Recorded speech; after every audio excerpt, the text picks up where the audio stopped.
Alrighty. I'm good to go. Cool. Awesome sauce. I'm excited. All right. So I think, all right, we're recording.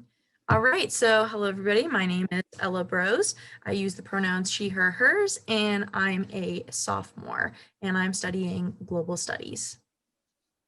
I'm Ivy. I use she, her pronouns, and I'm a senior at App State, and I'm also a global studies major.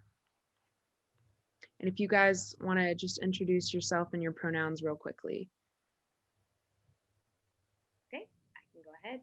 My name is Kate Douglas. I also use she, her pronouns, and I graduated App State in 2009 as Spanish major. Hey all, my name is Sam Williams.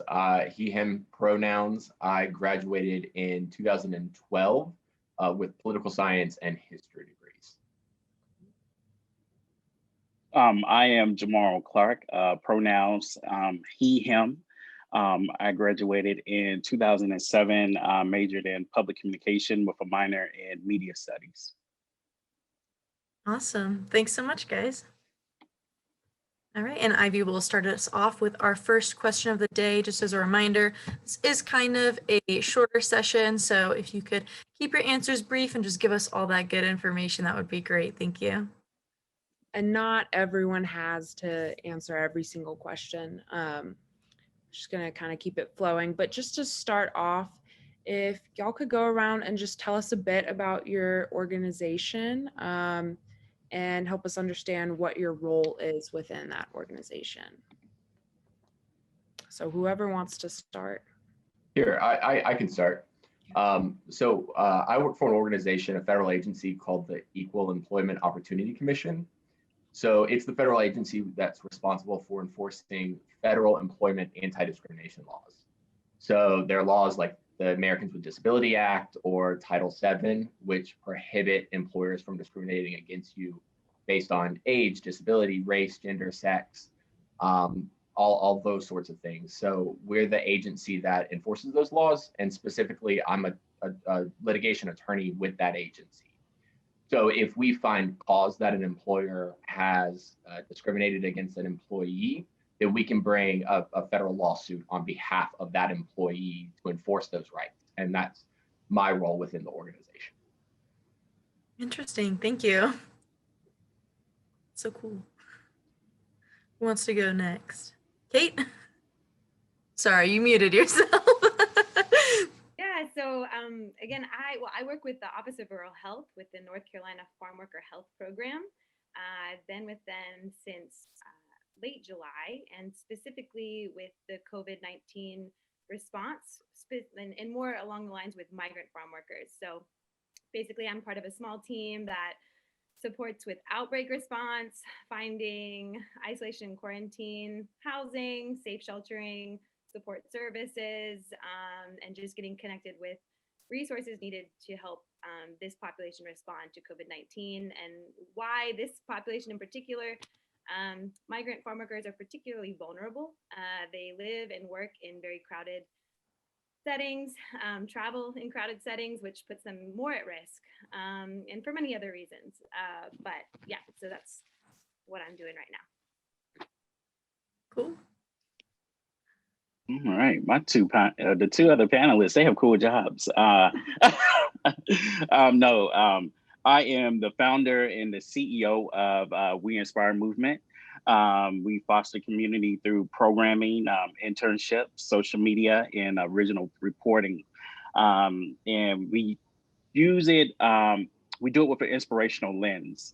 A lot of times we see that negative impact, but we twist that to show that inspirational piece to it. So the goal is that we not just report on it, but people interact with the content. It's a community of individuals that are looking for personal development.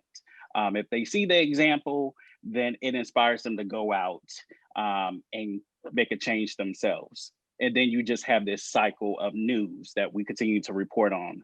We also have programming with those in the community that may get overlooked, that are doing amazing work and providing them with leadership development.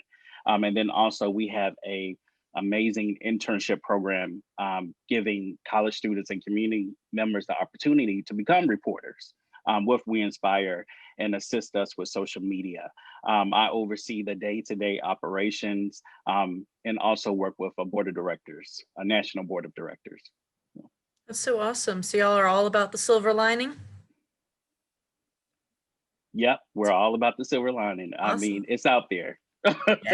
Yeah, we definitely need all of the positive vibes we can get right now. It's definitely a mess out there, so yeah, very important. All right, then I guess our next question for you guys would be kind of what are the things that you did during your undergrad to prep to enter this world in your field and kind of get to where you are today?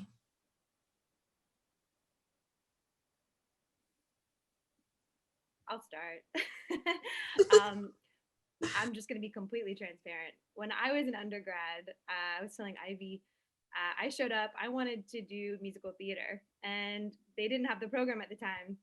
And so I didn't really know what I wanted to do, honestly, but I kind of dove in I ended up, majoring in Spanish, and it really set me up in an incredible way. So I majored in Spanish. I got involved in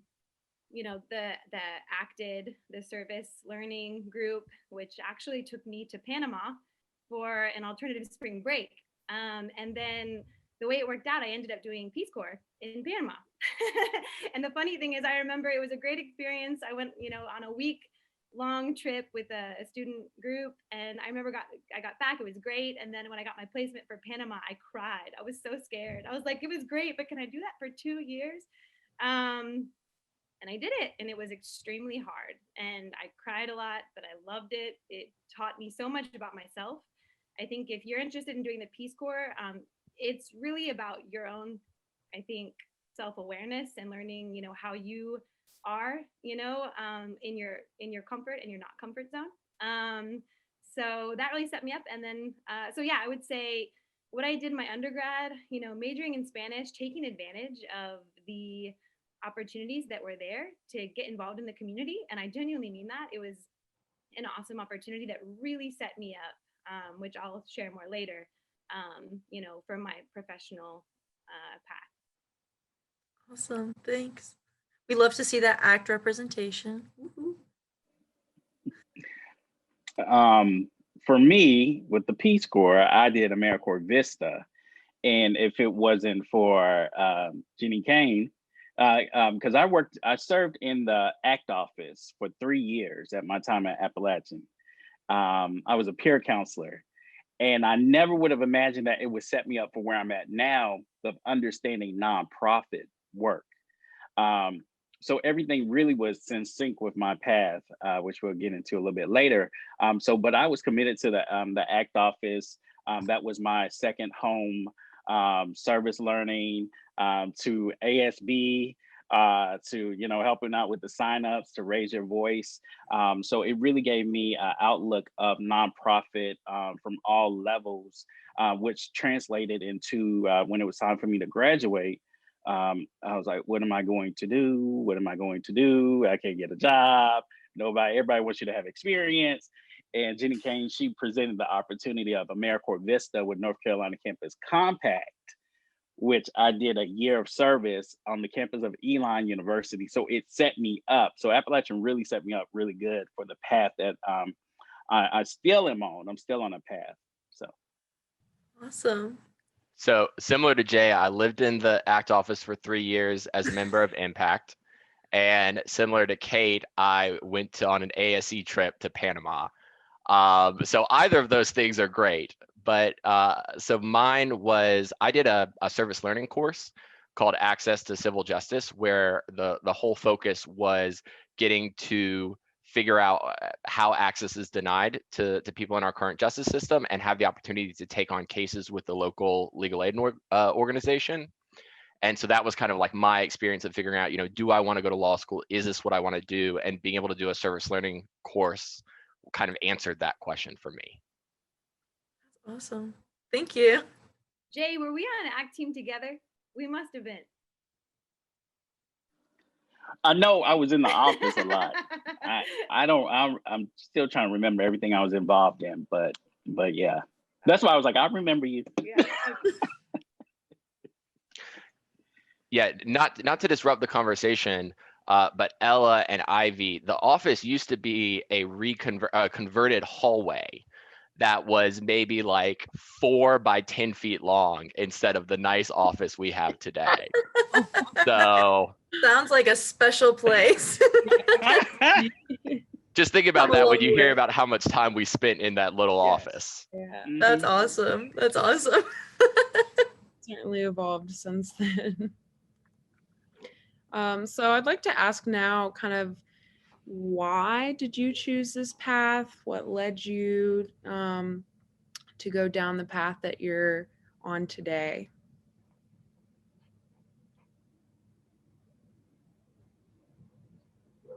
Come on. I can go first. So I have a neuromuscular disorder, so I'm a person with a disability, and as that, I've always relied on the advocacy of others growing up, and then also on the support that was provided through me through federal statutes like the Americans with Disabilities Act, and when I was in school, the resources that provided to me. And so this job specifically for me is my kind of way of giving back to that and being an advocate for others in the way that people were advocates for me. So it's something that I was passionate about to begin with, and I found kind of a skill set with advocacy and speaking and writing and that sort of thing. So it was just a confluence of events for me. That's so powerful.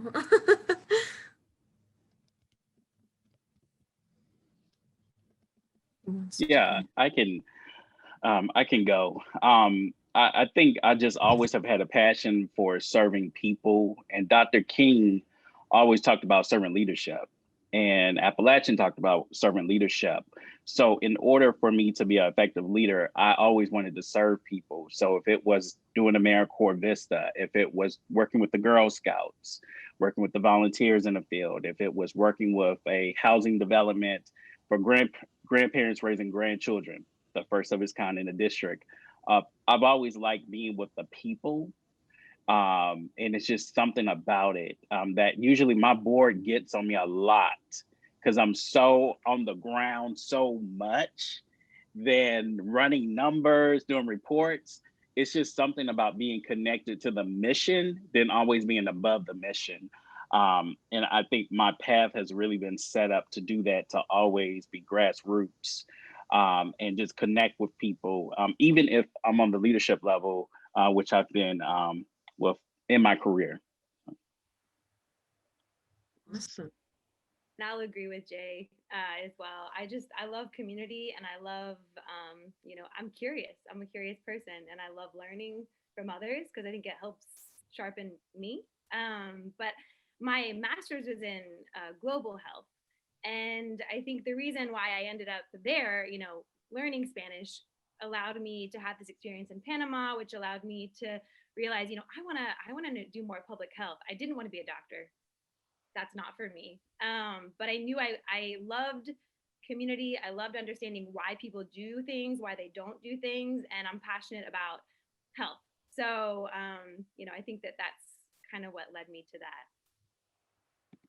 Awesome. Thank you.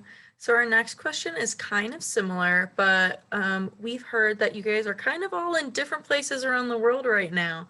And we were wondering kind of how you ended up in the specific places that you did. I mean, we kind of heard a little bit from Kate and from Samuel about the placement in Panama and how that's affected you, but kind of how did you end up in the physical spaces you are right now? I'll take that because I think mine's kind of full circle. Awesome. 2020, 21 has been wild for me. I started 2020. Yeah, I thought 2019, I started in South Sudan. And I came back from South Sudan in late March with the pandemic. I was working with Doctors Without Borders as a health promotion manager. Not doing COVID, completely different, more maternal health, and then access just to basic care. So I got back in late March, exhausted. I, spent 2 nights in a tent in my backyard because I didn't want to go in my house and risk getting my mom sick. But anyways, it's so interesting because what ended up happening was I ended up taking just a small stint Explo project in Immokalee, Florida, with migrant farm workers, with MSF. And if you know anything about Doctors Without Borders, Médecins Sans Frontières, they don't really work in the US. But because of the pandemic, they did do some projects within the United States. So I did a month-long, term down in Florida and realized I want to know more about the US health system. I want to know more about populations here in the US and why they don't access healthcare. And I want to be part of this. I want to be part of this response. So yeah, I ended up applying for a job while I was in quarantine after my job in Florida. And I ended up back here in North Carolina, full circle, just providing the response in the US. But it's just been such an awesome opportunity to be back in North Carolina and to be doing the work that I'm so passionate about. It's frustrating, but it's so rewarding, being part of something that's, my community, or, within the United States. So here I am back in North Carolina, in Durham, part of this COVID-19 response. Awesome. That's such a cool journey. I can't believe that you ended up back in the place where you started. Yeah, my mom is very happy to have me back in the place. I'm sure. Yeah, bittersweet, of course. Kate, we should be friends because I just moved to back to North Carolina as well and moved to Durham. So let's reconnect on that after this call.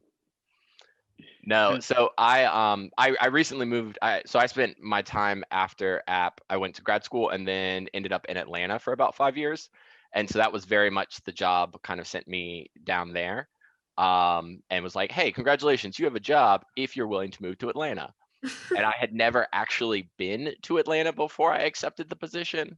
But I think one of the things that App taught me is just the investment in community. And so really hitting kind of the ground on day one and doing anything I can do to be involved in that community. And so we recently moved back to be a little bit closer to family and to be back in the home state. But that's been one of the biggest struggles of this time during the pandemic is the inability to really invest in this community because of the restrictions that we have. And so I think that's kind of what I'm most excited about going forward is having that opportunity. Definitely. Awesome. I am not moving back to North Carolina anytime soon. And Kate, my family would love it too. I have been in the DC area for over a decade, but I did take some time out. I took a sabbatical. Sometimes in this life, you need to kind of sit out, if you can, with a 9 to 5 and kind of sort through some things. And I took that time for like 7 months, traveled, and went back and forth between Charlotte and DC, and got to spend time with my family, and then jumped back into another role, overseeing a housing development, first of its kind in DC, then got into a big leadership national role and ended back in the same place of still trying to sort out, because entrepreneurship, it is when you have a full-time 9 to 5 and you have a full nonprofit organization, you're going to eventually slow down and start moving over here to your organization and really try to figure out the nuts and the bolts. And I've been fortunate to do that for the last few months, and taking that sacrifice and really investing in WeINSPIRE. So, because everyone's like, what is he doing now? What is he doing? Just know WeINSPIRE was still over here running while I was doing full-time commitment roles full-time. But no, DC has been amazing. My second family is up here. And who knows, maybe I may end up in North Carolina, but the verdict this year is no. So. So next I want to ask about advocacy and kind of just give us a little description of how you advocate through your role and talk a little more about that.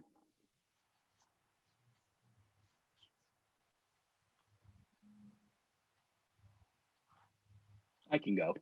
Um, I think the thing about news, you can use news to advocate.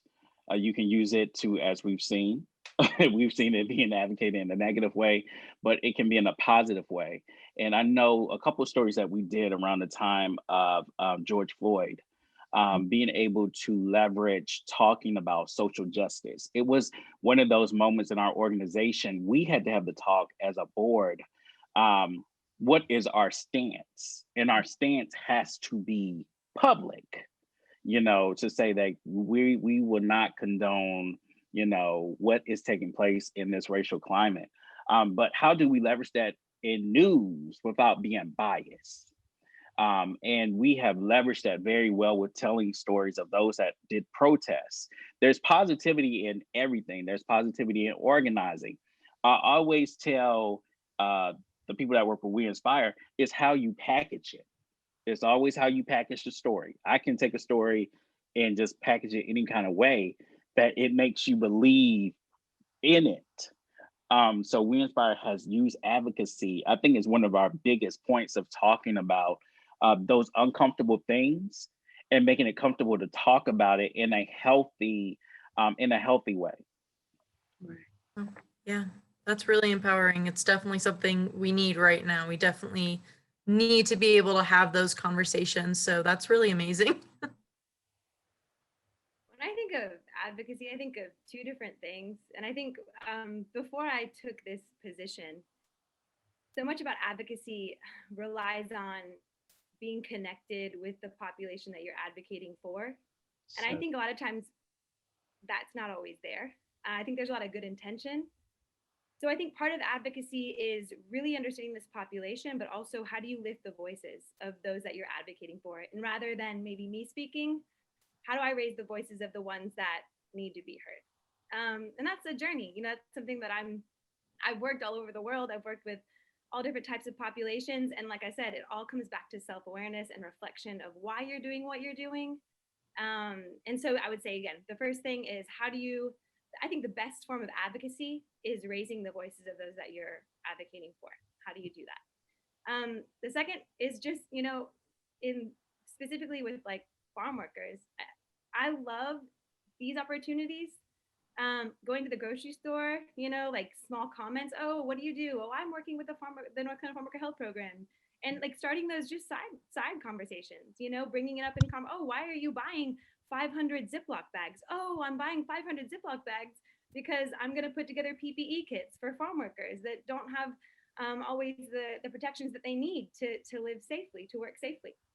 So I think those are the two different things, just trying to bring it up in conversation, whether it's with my family or the person at the grocery store, whatever. But then, like I said, I think the main thing is how do you raise the voices of the people that you are also advocating for? Yeah, just got to get the word out.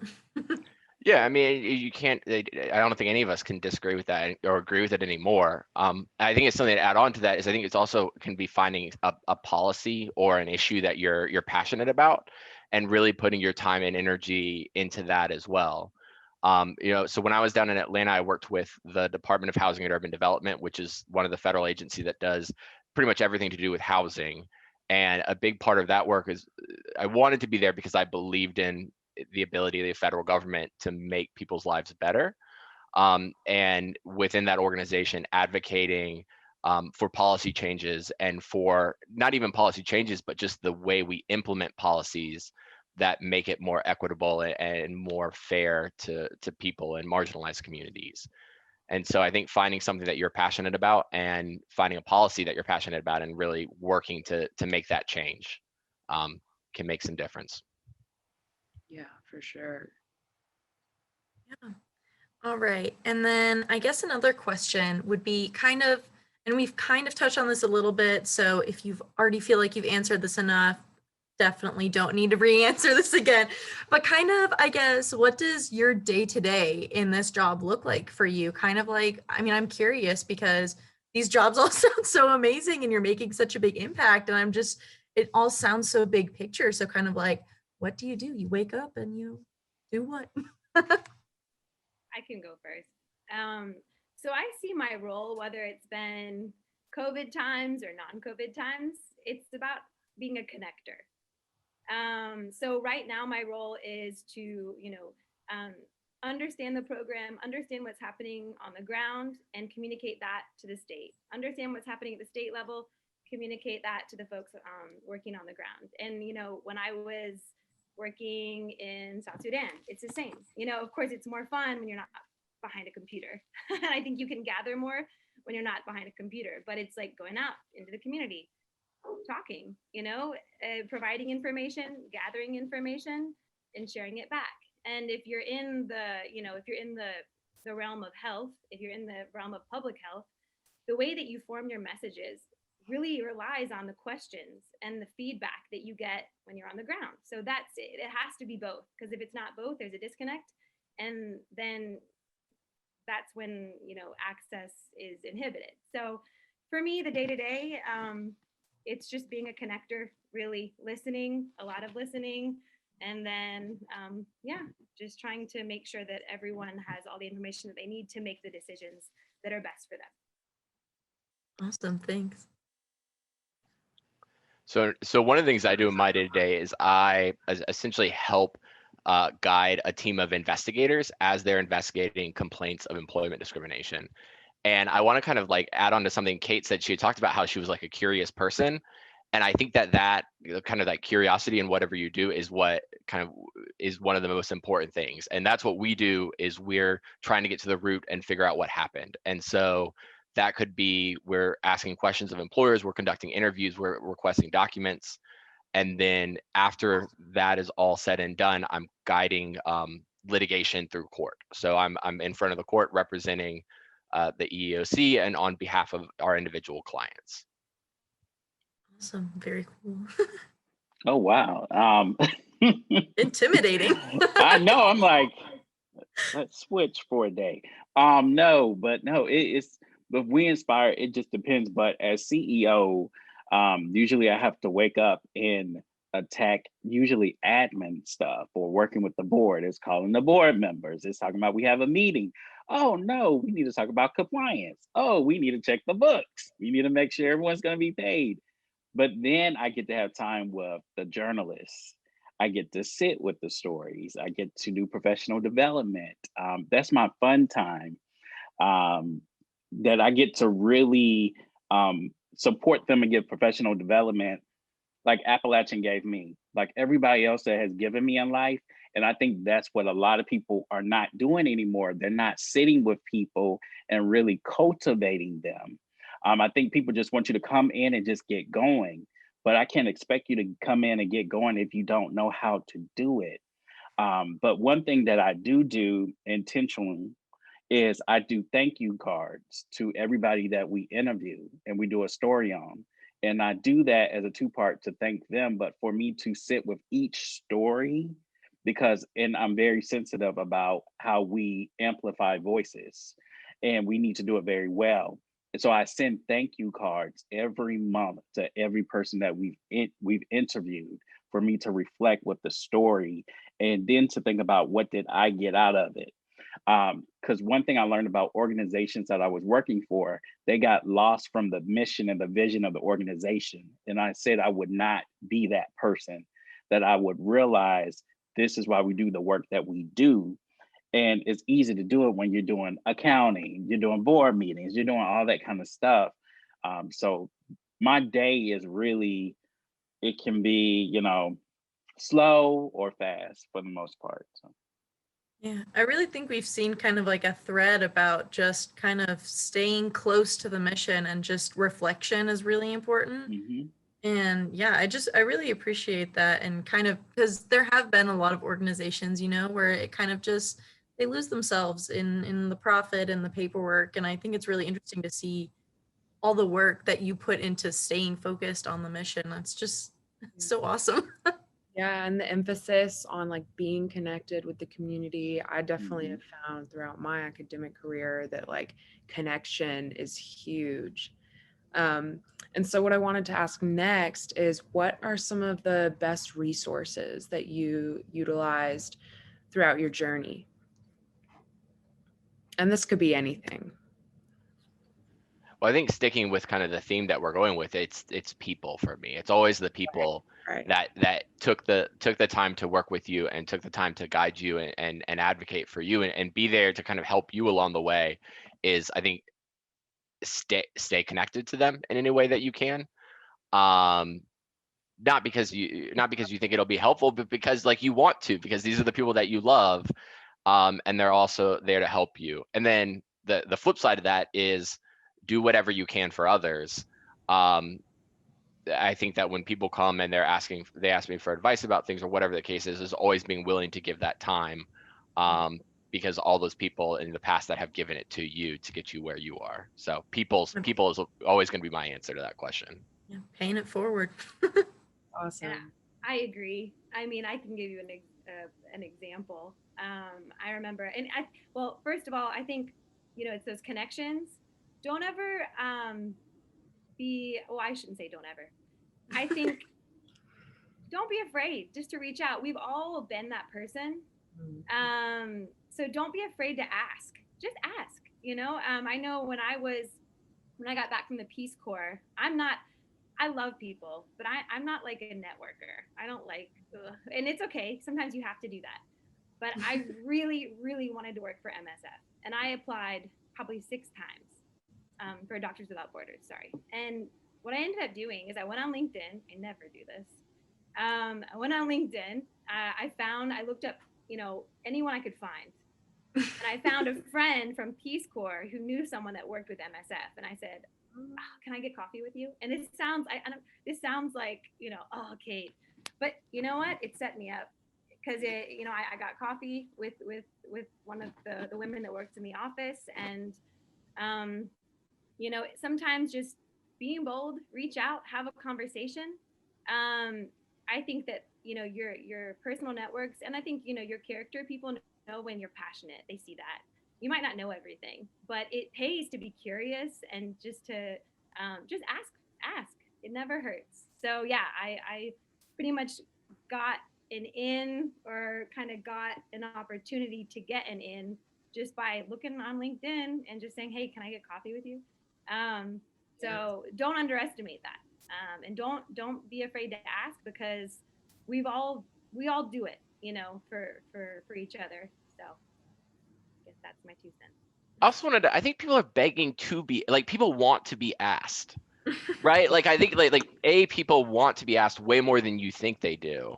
And then the worst thing that could happen is you don't get a response, which is really not that bad of an outcome. Yeah. Point. That's so true. I agree. I wish you both could echo that to my interns. They're so nervous to ask. And I'm like, what's the worst thing they can say is no, okay, and you'll be fine.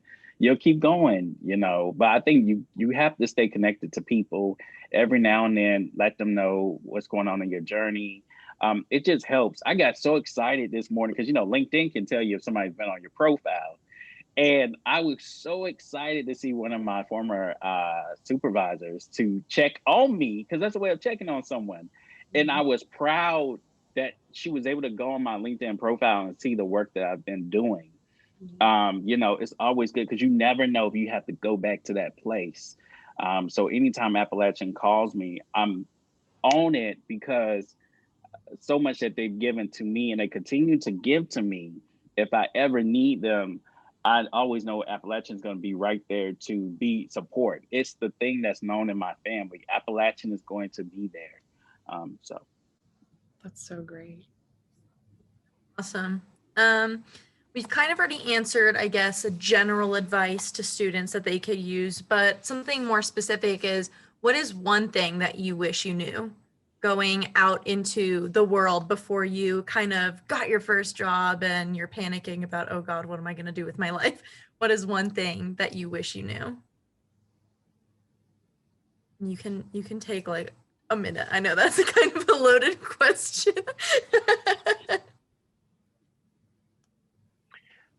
I get really anxious that I'm going to make the wrong decision. And so what I wish I had known is that regardless of what decision you end up making, you can't really make there is no wrong decision. And you don't need a linear path to get anywhere. it's just I don't know that there's no wrong decision you're going to make, and that these decisions, while are incredibly important, are not going to make or break anything. And I wish I had known that, because you're always going to look back and be like, well, that worked out pretty well. I mean, that worked out the way, like, I'm happy where I am, you know. You'll always end up being able to say that. So Yeah, that's awesome. That's definitely powerful. I think a lot of us definitely, I know I do, get really caught up. I'm like, I have my 5-year plan and it's all like, and one thing, you know, one single thing could change and then that whole thing goes down the drain. But like, it's okay. Like, you just got to wing it sometimes. And, you know, I think that's just a beautiful message. Like, wherever you end up, it'll all have been worth it and it'll all kind of work itself out. Yeah, for sure. Yeah, I think too, it's, you know, it's about forward motion, even if it's small. I know, like, there have been moments, kind of like what Sam was saying. I consider myself very lucky, very privileged. You know, having lots of options. Like, oh, what should I do? You know, but I also, there are also moments when, you know, I didn't know what to do. But it's like, okay, what's one thing I can do that can get me towards that goal? And honestly, it's not. It is not linear. You know, I thought I was going to be on Broadway. Here I am, you know, I've, you know, been in global health, you know, I still could be one day, you know, I don't know. But I guess what I'm saying is, you know, keep moving forward in a direction that is positive, and it's incredible how one thing leads to the next. Because like I said, I started out Spanish major, Panama, you know, all the way, you know, back global health. You know, it's just, you know, having done that ASB project, you know, led me to do the peace project. It's just, yeah, it's and there's so many moments. I wish I could name them all, but just seeing how all along there was something leading to the next thing, and it wasn't what I had thought. You know, if you would have told me when I was at App State that I would have lived in, you know, over 5 countries, you know, learning like all of this, and then here I am back in Durham, you know, doing something similar but in my own country, I would have said get out of town, you know. Yeah. But it, you know, I'm so grateful for those opportunities, and kind of like what Jay was saying, the mentors along the way that have helped me achieve that. But it was with some grit, and you have to just keep pushing, you know what I mean? You have to keep trying, and it doesn't mean you're going to necessarily always reach that goal, but you're going to be moving forward to something that will lead to something else. So I know it's hard, and I've had friends, I've been in a place where, you know, you're in between jobs or you're trying to figure it out, and it's, you don't see that always. But yeah, I think no matter how big or small that step is towards your goal, it, you know, it always, it's paid off, you know, for me thus far. So I think the panelists summed it up very well. I think a lot of times you try to measure your life by goals and awards. I thought I was going to have the Nobel Peace Prize by 30. You know, and I think a lot of it is, if you're at Appalachian, you're very involved on campus. I mean, I had received the Plymouth Medallion, and I got out in the world, and I was like, okay, so what am I going to do? Do they care who my name is? Do they even know who I am? And I went through a journey, and I'm completely transparent. I was just stuck on accomplishments. And this is how it needs to look. I need to be successful. I was the first person in my family to go to college. I'm the first one out to do what I need to do. And I just got over that the last couple of years. And that was getting into my 30s, of just that it's the imposter syndrome. Yeah. It's the comparison of the social media. Then I saw everybody I went to app with, everybody had their families, everybody had the jobs. Then my friends, they had corporate jobs. They were making more than me. They still do make more than me, you know? But the thing is, to live a life of purpose and to sacrifice, you appreciate your steps and the stepping stones. You wake up in the morning. That's something that some people don't even have the luxury of doing. They wake up so empty. So don't put too much of an emphasis on your career. Your career won't define you. It's what you're doing in your life. And that's what I have to remind myself. You know, you can have a life of money. You can have money and have purpose. But if all the money go away, are you going to still be able to say that you love what you do? And I had to lift that. So lift that burden off of you. I wish I knew that earlier. It took me 10 years to get, because I wanted to just let me get this, let me get this. And now I realize, like, people are impacted by the news that we get. People's lives are changing. I got a text from someone saying, oh, they're talking about WeINSPIRE in Kenya. I was like, Kenya? Why don't we get over to Africa? You never know. So just be gentle with yourself. That's my word. Be gentle with yourself. Jay, you're gonna make me cry. I need that message. I think so many people need that message. It's just so hard on ourselves with ways that we measure ourselves. And I think that it's nice to hear that you do eventually get over it. Because right now, not so sure that's going to happen anytime soon for me personally, but it's good to know that it can happen. It can. And I think the thing is, if you have that support, you have to have the support. And right now, my family, I'm going to be transparent. I want this to be on record. When I became an entrepreneur financially, I had to step out. And my family, they're like, we believe in this. Do you believe in this? If you believe in this, we're going to ride with you. We're going to help you. We're going to make sure you're taken care of. It even got to the point that I had to put my stuff in storage. I had to get on food stamps. But look at my life. You see the impact that WeINSPIRE is making. It's the sacrifice. I'm not going to always be here. My mansion is coming soon, but it's a life of purpose. And I think when you let go of that expectation, because nobody's putting it on you, it's you putting it on yourself. That's so true. That's so true. Definitely needed to hear that. For sure. Thank you. Take that advice. That's good advice. That stuff's gold. So we only have about 5 minutes left. We do have 2 more questions. So if we just kind of want to speedball it, I just want to know, do you have anything planned for the future that you want to mention real quick? I know that's a really big question, but if you just want to let us know. I think my goal is always to be connected to my community. And so I said this earlier, but I am so excited to be connected to like a new community in North Carolina and really invest in that once the pandemic's over. And so I'm excited about that. Well, for me, my job is really, I'm on contract right now. So it's really about, when this pandemic is, over. So it is, I am kind of like on a timeline. I hope it's shorter. But I think going back to kind of, what was mentioned a little bit before, how do you define yourself and that balance, right? Where do you find your worth and how do you take care of yourself? So, in this type of work, in emergency response, in any of this, it's about it's a sprint sometimes. So my hope, this is my way of saying, working hard and then hopefully taking some good time off. I'd like to do a road trip. I'd like to buy a van and drive around the country, see the beautifulness of the United States. But yeah, for me, the future is just COVID response, and hopefully that is coming to an end soon. Yeah. Kate and I are going to get a tiny house. That's what's next. And travel the world. No, I think it's WeINSPIRE continuing to grow, to be patient with my board. And that, soon that people will just continue to be impacted by the work, but most of all, I'm impacted by the work.